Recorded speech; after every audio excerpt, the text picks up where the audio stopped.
So welcome all to the McGill UofT Wellbeing Seminar Series. This is our sixth session for this academic year and our last session for this year and for this mini-series we've been part of.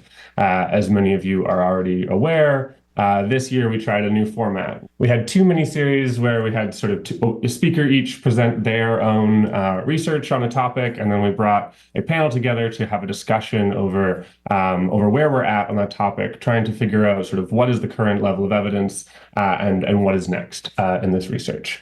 So we had a first session on the Easterlin paradox, and this is the seminar, the panel session for our second series on the link between social media use and youth well-being. We had David Blanchflower in January share his work looking at sort of global trends in social media use and youth well-being, and looking at sort of this larger term decline that is being seen in youth well-being around the world and seeing if there is a linkage with social media use. And then we had Michaeline Jensen, who's here on the call with us today, in February, present her work looking at some of some very interesting studies at sort of the more individual level scale, looking at whether there is an effect and some of the mysteries of those effects not being clear and not showing up easily in the data. And now we are joined by Amanda and Alexi to have a conversation on this topic. I'm going to begin our series here today with a land acknowledgement. I wish to acknowledge the land on which the University of Toronto operates has for thousands of years been the traditional land of the Huron-Wendat, the Seneca, and the Mississaugas of the First Credit. Today, this meeting place is still home to the many Indigenous people, and we're grateful to have the opportunity to work on this land. Sophia is going to be moderating our discussion today, so I'm going to hand it over to her to introduce our speakers. Thank you so much, Anthony, and thank you everyone for being here. Before I introduce the speakers, I'd first just like to say a few words about the topic of today's panel, just to kind of ground us in the discussion. So, of course, the topic is very timely. On top of everything that's happening in the world, parents and youth as well are wondering whether the thing that virtually every teen has access to, right, is enabling their growth, success, and overall happiness or hindering it. And although the conversation today will get into the nuances of the empirical inquiry, the methods, and hopefully the pathways forward for the empirical investigation of the effects that social media has for youth well-being, fundamentally, I see our role as researchers, as subject matter experts that can help folks make better decisions for themselves and their kids, and help policymakers make better policies. And conversation today is hopefully in service of that.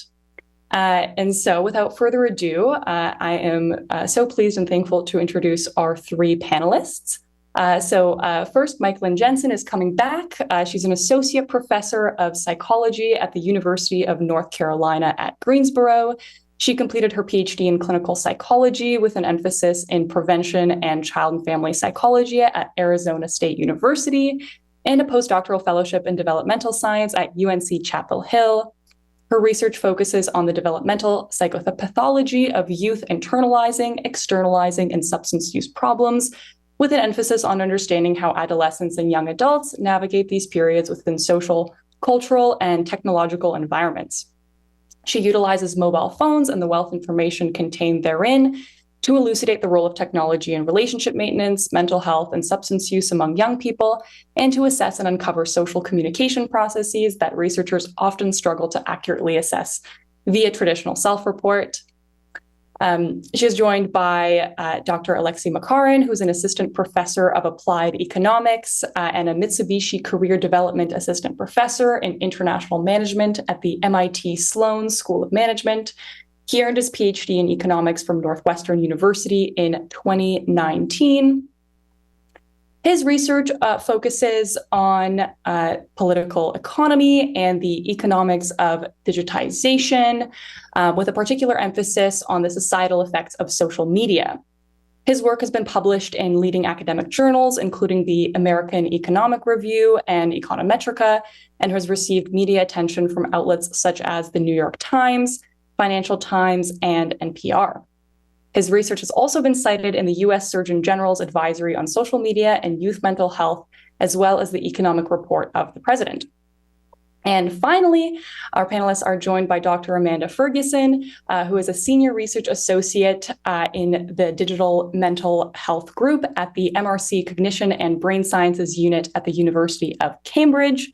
She is also a clinical psychologist, supervised practice at the Mood Disorders Treatment and Research Clinic at St. Joseph's Hospital, Hamilton.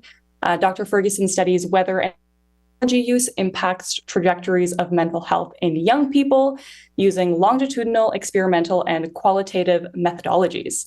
And her recent work investigates how changes to the uncertainty of social information in online spaces, for example, social media, like we're talking about today, impacts the development of beliefs about the self and others. Okay, so welcome our dear panelists, and thank you so much for making the time to be here. We are super excited to have this conversation with you. Okay, so before we begin with the questions, I just want to provide a brief recap of what Dr. David Blanchflower has done work on, and his kind of first seminar in January that introduced this topic. And then I'll also ask Michaelin as well to do a recap of your talk last month. So some of you may know Professor Blanchflower for his co-authored famous paper on the U-shaped curve in happiness, which suggests that happiness basically dips in midlife and rises again in older adulthood. But since the rise in social media, David noticed that this trend no longer held, right, with youth who now had seen losses or were worse off compared to their older counterparts. And so, for a while now, David has been documenting youth mental health trends, noting worsening mental health, especially for those under 30, and particularly women. And so in his seminar in January, David showed us the data from countries from the global south, finding that whereas declining mental health for young people is quite apparent in English-speaking and countries in Northern Europe, the same trend did not hold in the global south. However, when he looked into the methods by which this data was collected, he found that while it was absolutely true that this trend didn't hold when he was looking at data that was collected via telephone and in-person surveys, he noticed that there indeed was a decline in mental health in youth for whom data was collected online, so web-based surveys in particular.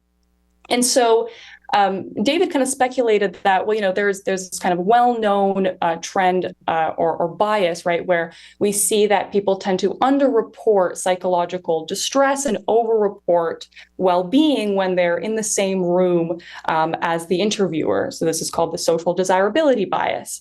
And so the question there being is, which survey method should we trust? Right, the one where we get kind of perhaps over-reported well-being and underreported psychological distress symptoms, or should we trust those that seem to not have this bias as kind of infiltrating the data?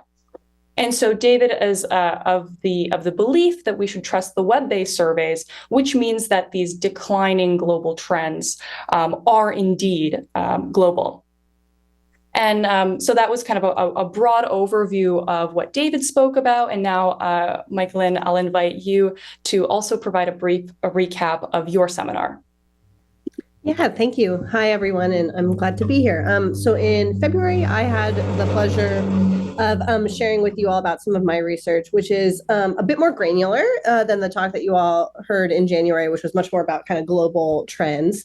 And the research I do looks at the individual level, so comparing some adolescents to other adolescents, and then also within adolescents, so comparing them to themselves across time, whether or not they feel worse, especially looking at mental health dimensions. So thinking about anxiety, depressive symptoms like worry and loneliness and sadness, and then also more kind of externalizing symptoms like inattention and hyperactivity and conduct problems.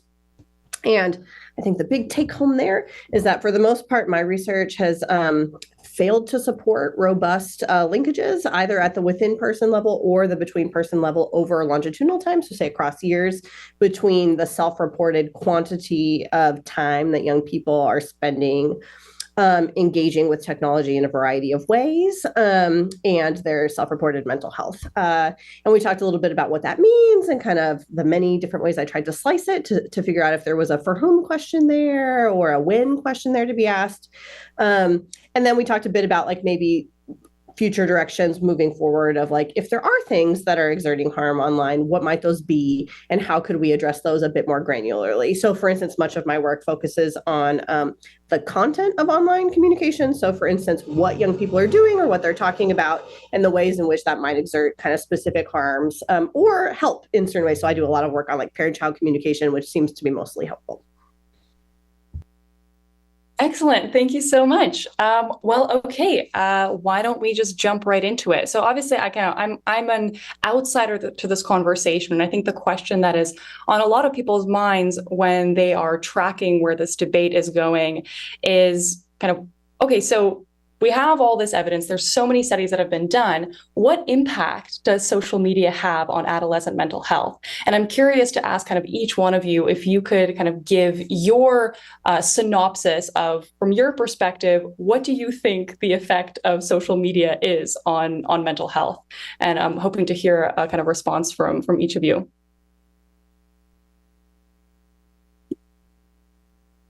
Anyone can go first.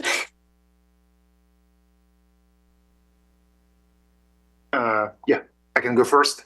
I guess I have like a little bit of a longer answer. I don't know if it's okay or not, but please feel free to cut me off at some point. But just like I just wanted to thank you first of all for the invitation and it's a pleasure to be part of this panel. And I just want to mention that I'm an economist and I'm on a panel about social media mental health. And you may wonder why the hell economists are interested in this topic. Why are we studying this?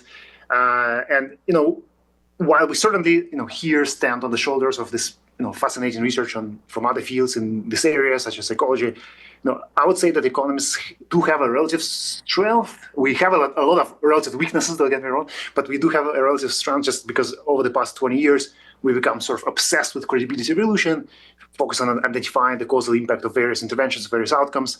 And so when social media became an important point of discussion, actually, some economists stepped in to provide some of this causal evidence at the time. So you may recall a paper by Hunt Alcott, Luca Braghieri, Matt Genska, and Sarah Equire on the welfare effects of social media in the American Economic Review in 2020.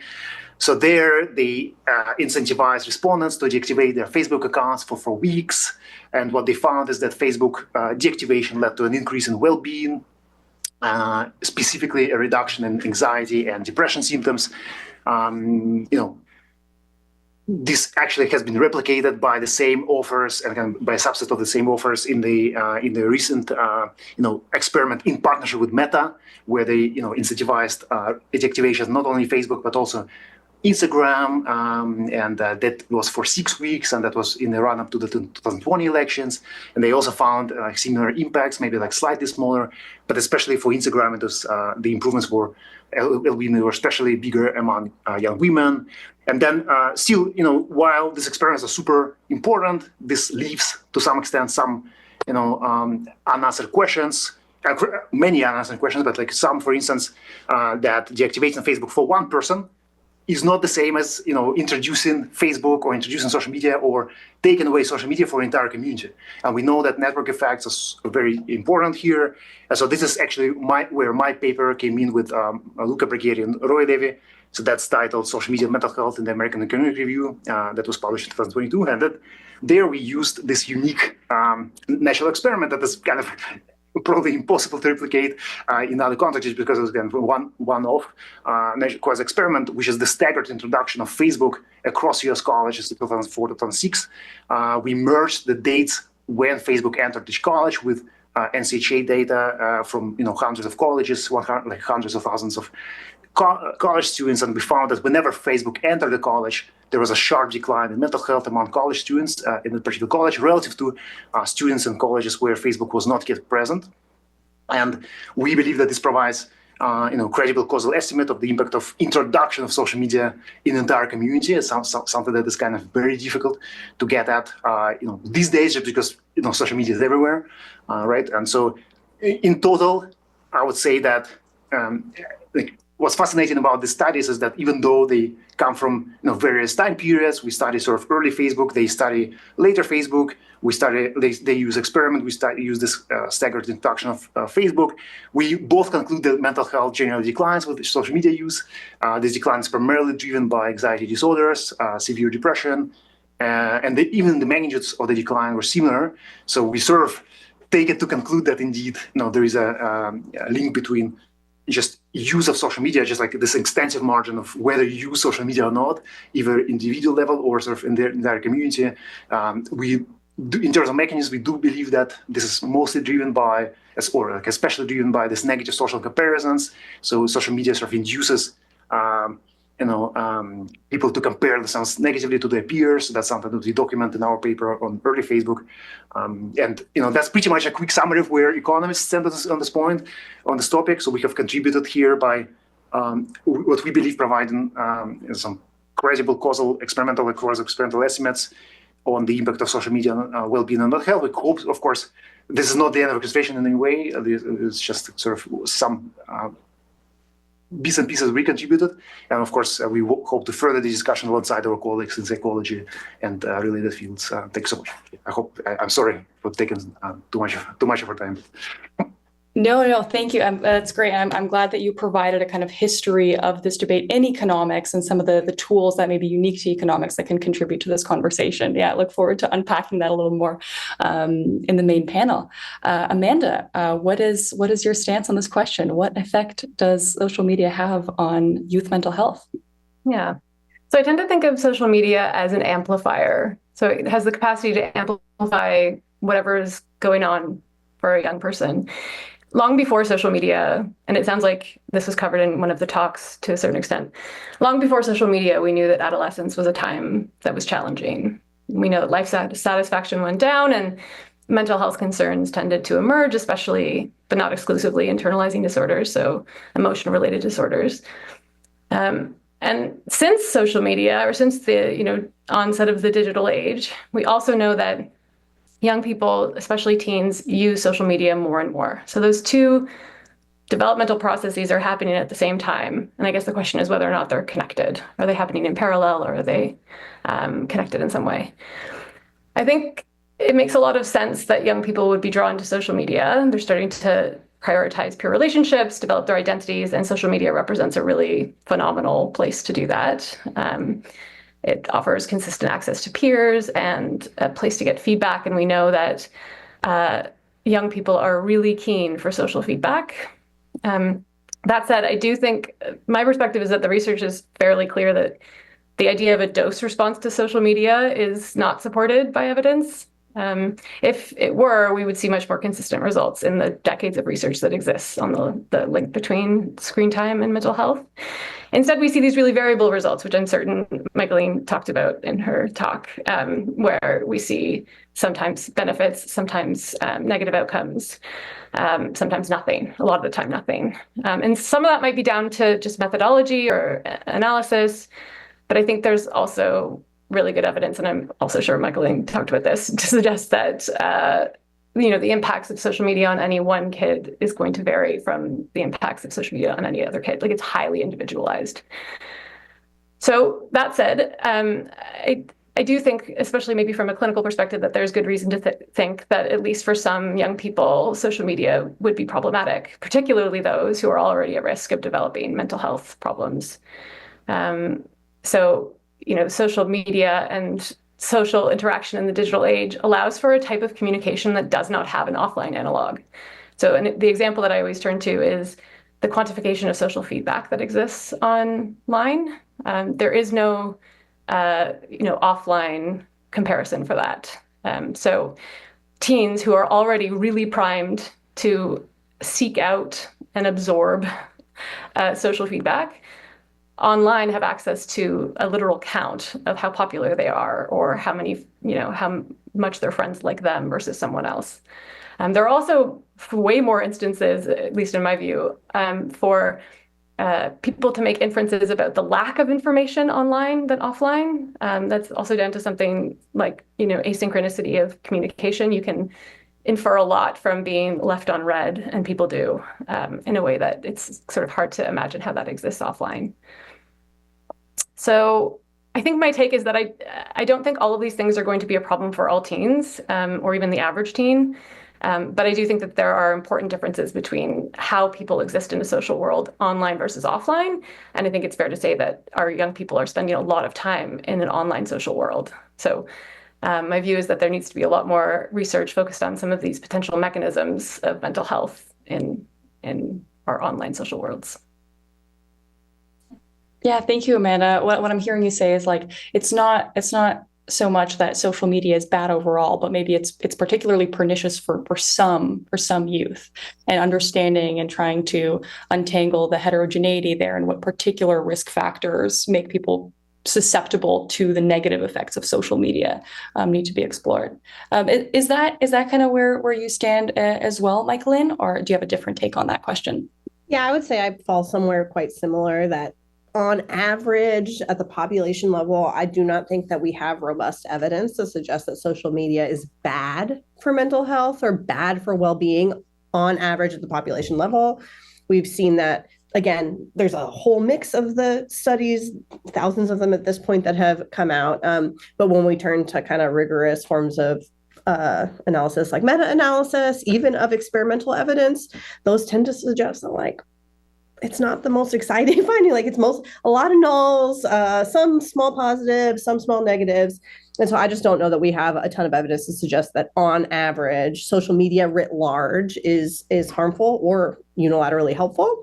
What I do think we know is that certain aspects of social media engagement, so again, like what young people are doing on there, which is quite variable, certain flavors of engagement can certainly exert harm. So being cyberbullied is a great example. Like, that's not good for kids. And we know that, and we have quite compelling evidence to suggest that.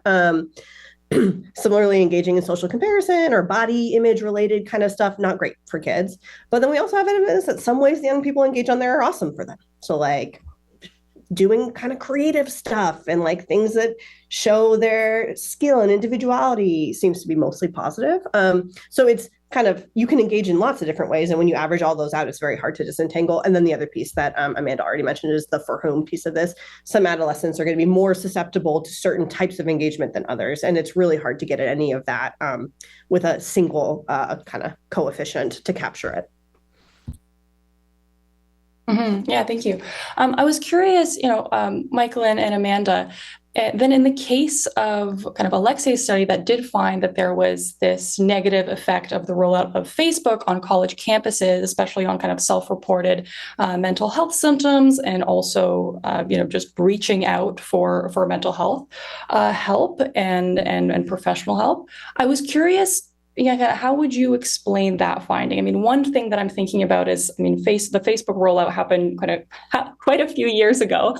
And so maybe the affordances that social media has today, on the basis of which many of these meta-analyses today are based on, are fundamentally different from the digital affordances of Facebook in like 2004 and 2005. And also, maybe this is a question for you, Alexei, as well. What are the kind of fundamental differences, do you think, between Facebook then and kind of social media today that might explain why in these kind of like early findings of the Facebook rollout, we do see this kind of incommensurable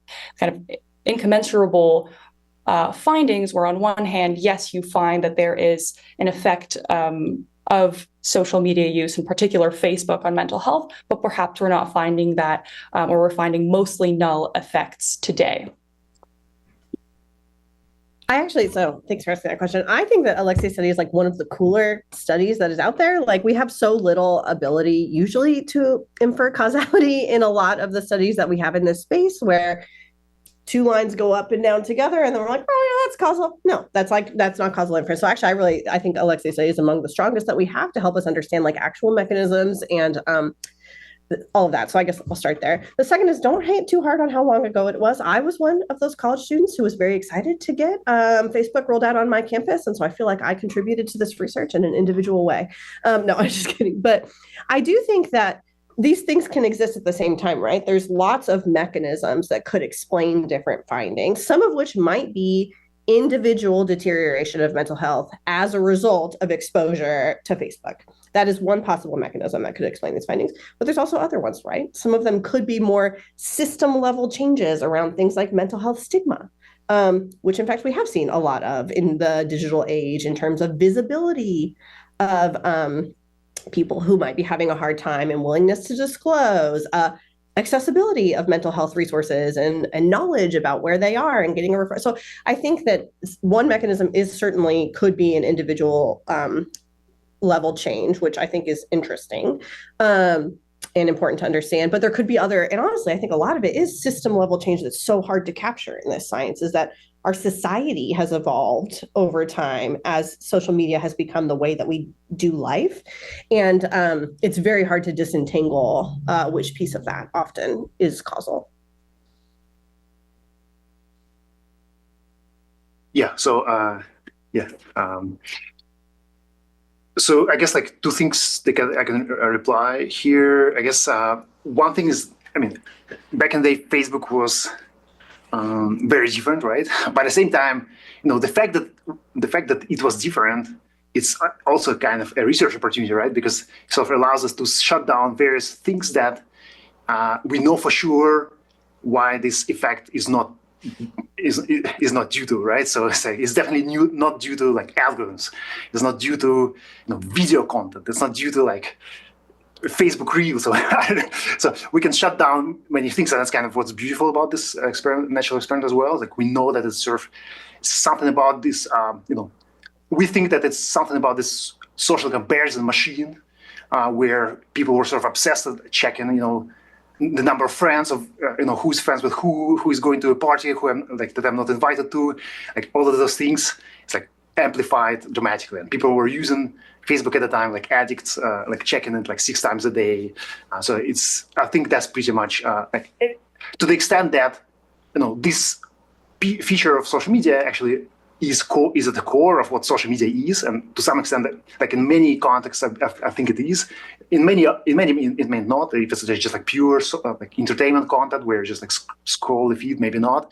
But if it's like Instagram, if it's some later version of Facebook, it's where you might potentially have the social comparisons. I believe that sort of our findings are not replicated, but sort of do provide some external validity there as well. And just the fact that the study is like replicated in a sense, like with these experiments on deactivation, in the later days, that also provides me with sort of warmth in my heart that like indeed we find something else. And in terms of stigma, that's something that is kind of externally valid. And in terms of stigma, actually we do consider that kind of an important channel in the paper. We don't find that that's explains things just because first of all, we don't find any we checked what kind of content was prevalent on Facebook at the time. We also checked whether Facebook was at all ever mentioned in conjunction with any kind of mental health related discussion in college newspapers at the time. Nothing like that was happening. We don't see that mental health was actually a discussion typically, and at the time in old Facebook it was not.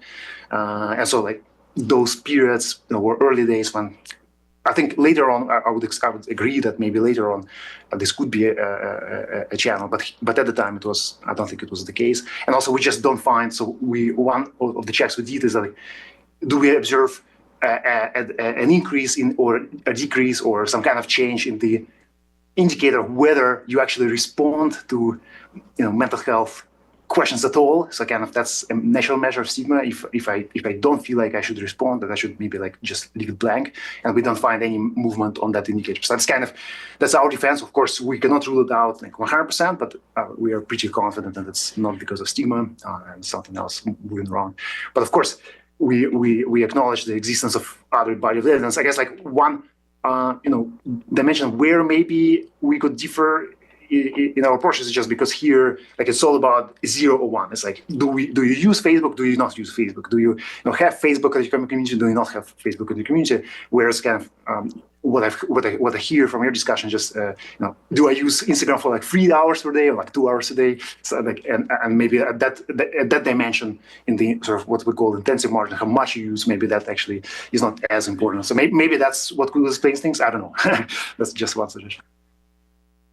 Yeah, it's almost like the early Facebook was almost like the perfect experiment to see what the effect of peer effects and peer comparison is in social media. Because if anyone has seen The Social Network, that was early Facebook, literally just profiles and comparison. And so maybe this question for you, Amanda, is like, okay, so you spoke a lot about how developmentally it's very important for youth to have that contact and feedback from peers. And of course, social media gives that affordance at like a level never seen before. There also seems like there's, an upside to that and a downside to that. And so where do you think these kind of this feedback from peers can perhaps kind of, I guess, improve well-being, right? Like positive feedback, perhaps, and also negative in a sense. Like, or where do you find that perhaps that peer feedback in the form of peer comparison, kind of bringing it back to what Alexei was saying as a mechanism? Where do you think that goes wrong? What kind of peer comparison, what kind of peer feedback tends to be enabling or perhaps I guess, contributing to declines in mental health, in your view? Yeah. So identity is, developing one's identity, differentiating from the family unit and establishing a sense of self among your peers. These are sort of core tasks of adolescence. And in order to do any of them, you need access to peers. So you're, trying on identities, trying on kind of characteristics, traits, beliefs, presenting them to the world, receiving feedback about how that's experienced by your peers, and then updating based on that feedback. Does that feel right? Does that feel good? And social media not only allows you to explore without expression, explore different identities, which could be really important for people who maybe have marginalized identities that they don't really otherwise have access to or are able to explore safely. So not only can you sort of explore those identities and learn about yourself on social media, but you also get to express those identities to millions of people. So I guess, the benefit of that is that you get to practice with identity a lot. A downside might be that you get feedback from people who are maybe not good actors, or it opens you up to risk. That could potentially be painful. Like, negative social feedback is felt really acutely by young people and can really impact their well-being. So I think it's, again, in terms of like what exactly, we know that, for example, Michael mentioned body image. Individuals who do a lot of social comparison around body image tend to do kind of uniformly more or less worse online, because the opportunities for that type of comparison abound online.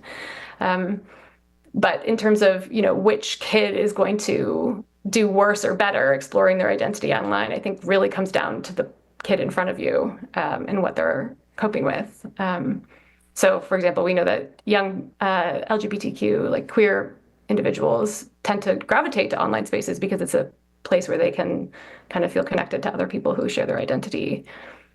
But they, of course, also face more criticism and cyberbullying and all sorts of negative things online. So I think it's, I don't even know if I really answered your question. It's almost like it's amplifying whatever is happening in your day-to-day life, which could be really good or really painful. Yeah. No, thank you for that. And I appreciate you bringing in those nuances. And this actually, interestingly enough, leads me to my next question about the kind of the state of the academic debate about the link between social media and youth mental health. We're having this conversation right now in this room, and we're talking about the kind of mechanisms, different levels of evidence. And I'm curious, where do you think this debate goes right and where do you think it goes wrong? And what do you see as the pathway forward for, academics like yourselves to continue this conversation, to get into those nuances and the mechanisms in a productive way, and really try to understand what's going on when it comes to the link between social media and mental health? I'll let anybody take that.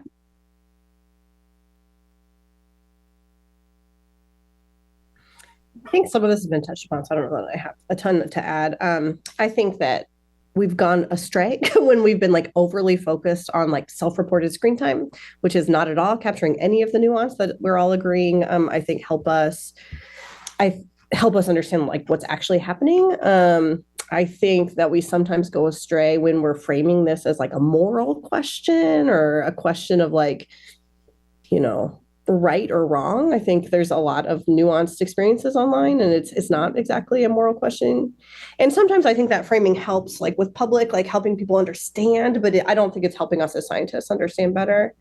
And then I think the other one is just remembering that these adolescents are real people. And so the policies that are being shaped, I feel in some ways adolescents are being used as the tip of the spear to try and kind of advance different types of policy initiatives. Which I think is challenging because many of these questions are not unique to adolescents. They impact a wide variety of people, but people get up in arms around what young people are doing. And so I think it's just important to remember that these are real kids whose real lives are impacted by the policies that are made around them, and that it's our job as scientists to try and do research that is rigorous and accurate, and then to inform policies that do the same. Yeah, I really like that point, all of those points, but especially the last one of adolescents as real people. I think one thing that is happening is that, adolescents are also absorbing the cultural beliefs around social media use. So they're also absorbing the idea that they're doing something wrong or bad by being on social media and that they should stop. And from a research perspective, at least, this is problematic because it means that when we go to run these experiments, not the beautiful natural experiment that Alexei was able to run back in the day, but the experiments where we ask people to deactivate your accounts or stop using social media when they maybe were using them 5 hours a day or whatever the average is. I think it's around there. And what happens is that those beliefs about how social media use is really harming them and that they should be always, it's in the way, it's stopping them from meeting their goals, et cetera. That becomes a demand characteristic in our study and kind of hurts our ability to actually draw many useful inferences from that type of design. So I think if we could do anything, it would be to reduce this kind of cultural narrative around social media as bad or good, but instead just sort of recognize that it's here and it's not a separate world, it's part of our world. Yeah. Well said. Yeah, I guess just very quickly on this point, just from my standpoint, in this kind of little corner of research where I'm at, so there, I guess one frustration I have with the debate there is just, there's a lot of conversations that I hear. I wish social media did not exist. I know social media is evil, blah blah. So one frustration with research in that sort of corner is that we just lack credible causal. In our sense, credible causal evidence on the benefits of social media. And so, we all intuitively understand that benefits are there, but there's very little that I saw. Maybe, if I missed something, that please, shoot at me. I would be very happy to, look at that research in greater detail, but there's very little that I see on the benefits, but we need more, right? And we know for sure that benefits are there. It's just that for some reason the discussion was focusing only on sort of the negatives. And there is actually very recent research that I saw showing that whenever sort of mobile internet enters a given country, then there is an increase in well-being of immigrants in the United States who come from that country, and that sort of provides a link. Suggests that maybe when I become connected on social media with my relatives in my home country, I start, my mental health improves, my well-being improves. So that kind of research we desperately need, and I know that will provide more nuance to the discussion. And because I do feel that social media definitely brought some good into the world. we just kind of forgot, just because we sort of got used to the state where social media is sort of part of our lives. Thank you all. Okay, we'll move on to Q&A in just a moment, but I just wanted to get a kind of rapid fire answer from all three of you. Obviously, policymakers turn to researchers and academics like you to inform their policies, and perhaps as a result of this moralizing, there's been a recent wave of policy reforms that limit or restrict social media use altogether. So, like 30 seconds. What do you think about these reforms? Are you skeptical? Do you think they're a good idea? And maybe what your advice would be to policymakers at this point?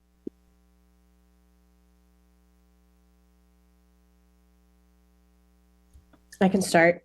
I think that we should try and legislate around social media and the ways that people engage there. I think that the current most well-publicized policy efforts, so things like, upping age limits on entry into social media or like outright bans, I think those are too blunt an instrument. I don't think that they get at like the nuanced ways that young people engage online. And it really runs the risk of throwing out the baby with the bathwater, and whatever perceived or real benefits are exerted online are then limited if they're not able to access them. They probably make legislators feel like they're doing something to impact young people's mental health, or look like they're doing something, when in fact, I actually don't know that they're targeting the things that actually matter. So for instance, we actually do know a lot about the ways in which young people engage online that can be harmful. So hate speech, and this is already hate speech and cyberbullying, or that is bad online, and it is not helping anyone. But for the most part, legislators, at least here in the US, have let technology companies manage that outside their purview and not legislated a lot around that. And we have seen, in 2025, Meta has already scaled back its content moderation, and it has rolled back its limits on hate speech. So they now allow people to use certain kind of hate speech, in particular around gender and sexual orientation. And so I think that that actually is a place where legislation could be quite helpful, but that's not the way that they're doing it. So I think that to me would be where legislating could be more prescriptive in terms of how to moderate and how to limit access and impact of different types of content. And I think there's actually a lot of tools that Meta, for instance, or X or whomever has to proactively enforce rules around things like self-harm, bullying, harassment, the things that we know are harmful online. But often enough platforms are electing to rely on users to report those instances, when in fact that is probably allowing those things to proliferate for longer than is good for anyone.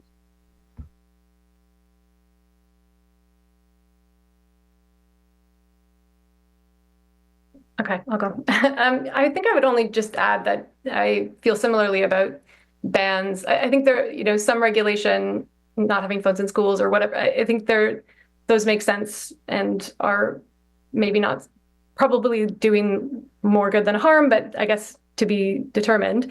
But things like bans, it tends to be people at the margins who suffer most from things like bans. So people who are not otherwise able to connect with communities that they need for social support would be out of luck. And usually those people are at highest risk for all sorts of problems. So I tend to be afraid of things like really strong language around banning certain things. That's pretty much all I have to add to that.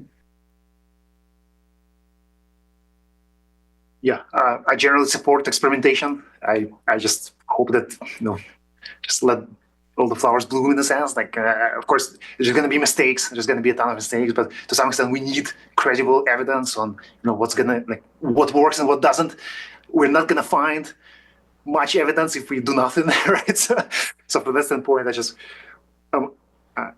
I agree. I think with this, with everybody else on this panel, that I think just blunt tools like age restrictions, I'm not sure that they're gonna work, but what do I know? Maybe it's gonna work. Let's try and see. I think, I also agree. I think, with Amanda, I think the smartphone bans at school, I think sounds very promising. We need evidence on that, so we need to accumulate, more variation, and probably there's gonna be I saw already some research paper in Norway, I think, that looked at smartphone bans at school, and that it actually seems to have helped at least learning. I'm not sure about mental health, but learning at least. So there are all of this kind of there's all of this experimentation that's going on that I generally support. Let's just not go crazy and do something really restrictive. And besides that, I'm kind of in support of all of that. Yeah, thank you. And I'm sure some of you in this room might be, using the policies and the kind of experimental conditions that they provide to your advantage and look at the evidence. So that's really exciting. Yeah, thank you.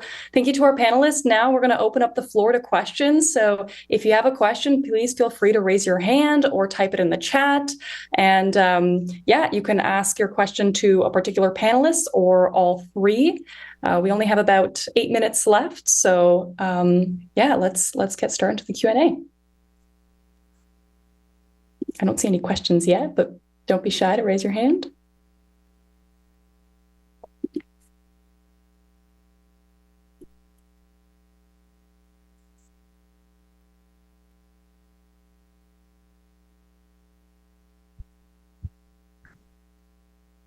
Yeah, if nobody has a question, maybe I can start with one. Maybe I can start with one of the ones that I didn't get a chance to ask, but I really wanted to. This is a very simple question. Let's say a parent is coming up to you and asking you, what are the best ways in which my child can use social media? Like, what are the best ways and what are the worst ways that we can use social media? And this doesn't have to be a parent. This could also be a teenager that's just curious about the affordances, what they can do to improve their mental health. And what would you say would be the best and worst ways to go about using social media?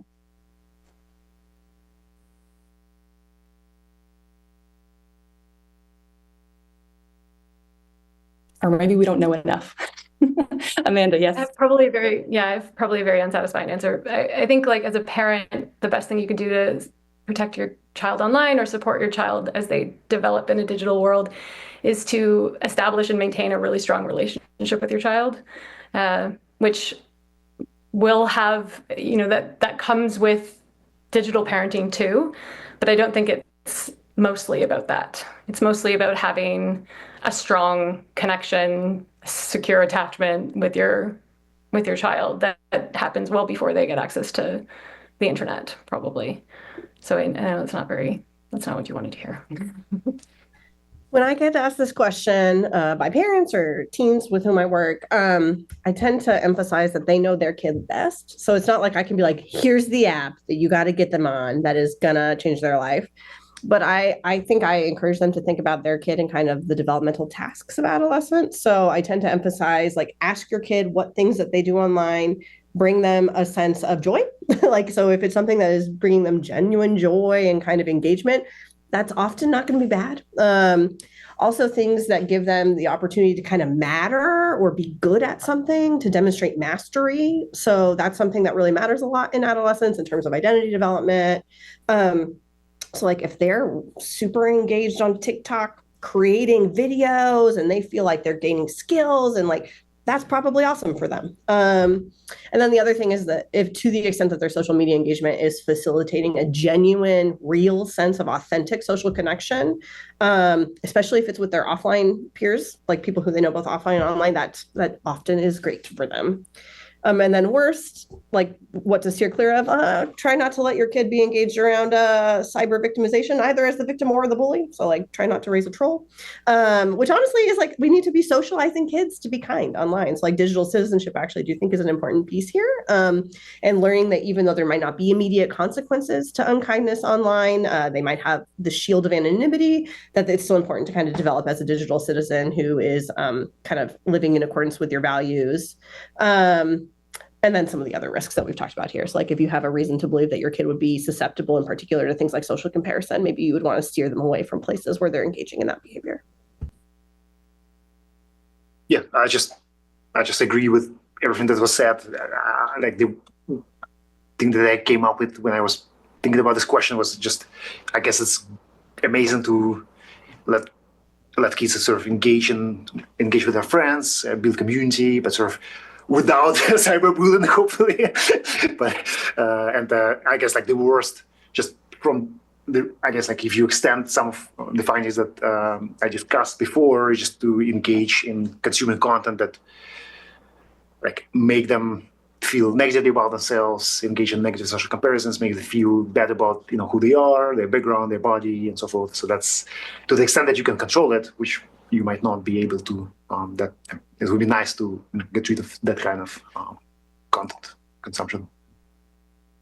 Thank you. Okay, there's 3 questions in the chat and 1 hand up. So in order to get to these questions in a timely manner, I'm just going to read them out. So I'll read Olivia's, and then Norman, you can unmute and ask your question right after. Maybe we'll have just one panelist answer. So there's been a lot of discussion about connection on social media. Olivia is wondering how you feel about the loneliness debate, so the quality of interaction online being insufficient and more isolating and leading to poor mental health.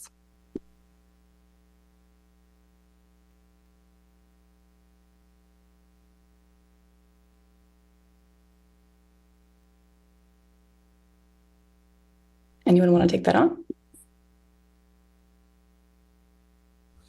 Yeah, I think this would just get at the like not all social connection is created equal aspect of this. There are certainly ways that people can engage socially online that might look the same, but are quite qualitatively different. And so, yeah, I certainly think that certain types of especially superficial, shallow connection with people who you don't know particularly well online might not be exerting the type of social connection benefits that we would hope. But there certainly are plenty of types of interaction online, especially with known others that are quite deep and emotionally connected and supportive and helpful.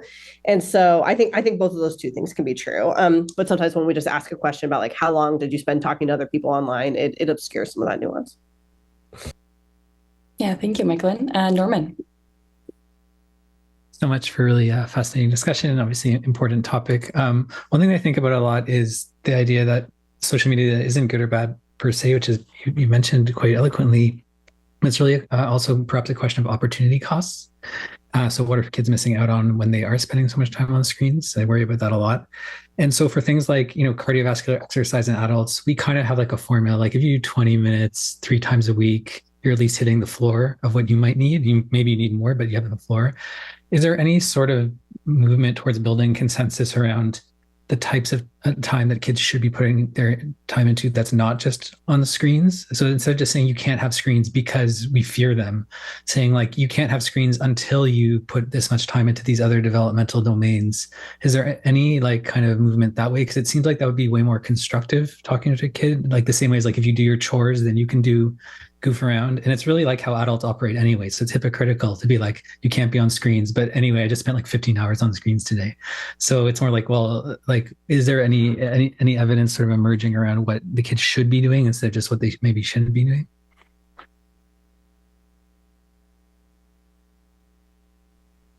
I mean, I think we know what the kids should be doing for sure, like what's good for them, exercise and time with friends and extracurriculars. I actually just reviewed a qualitative paper that was really interesting that interviewed parents about this question. And like one of the themes that emerged is that I think parents are often doing this like maybe implicitly or explicitly. So as they're helping their kids kind of decide how to spend their time and like personal jurisdiction in terms of time allocation, this like theme around balancing but they had just gotten home from the Boys and Girls Club. So I thought, what's the harm with 20 minutes, of playing their favorite game? And so I do think this tension that you're referring to is a real one. I have not seen, though, that like the AAP came out and said like 20 minutes, that's the amount. But I do think parents are doing this, like acknowledging that it might be coming at the cost of other beneficial, enriching activities and wanting to maximize those too, I think is certainly a real thing.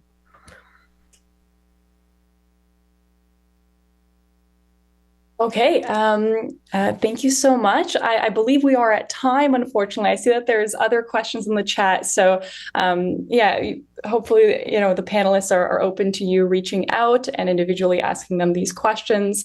Thank you so much to Michaelin, Amanda, and Alexei for a wonderful panel. And I will now be passing it off to my co-host, Anthony, who will be closing our session out with a few exciting announcements. Thank you all.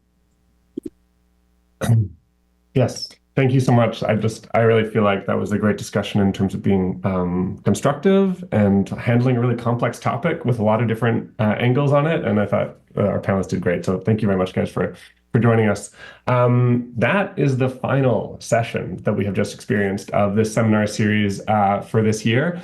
We're going to take a little break over the next few months, and we will be coming back probably in September, but we will let you know on the normal channels. So I just want to thank all of our speakers and our panelists from this year, and all of you for attending.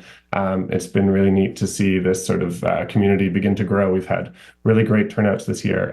So if you have any feedback for us about how things have gone, what you would like to see maybe differently, please reach out to the emails that we sort of send things out through, or you can reach out to us individually. And if you have any requests or ideas about topics that you'd like to see discussed next year, we would also be very interested in hearing that. So again, please feel free to reach out.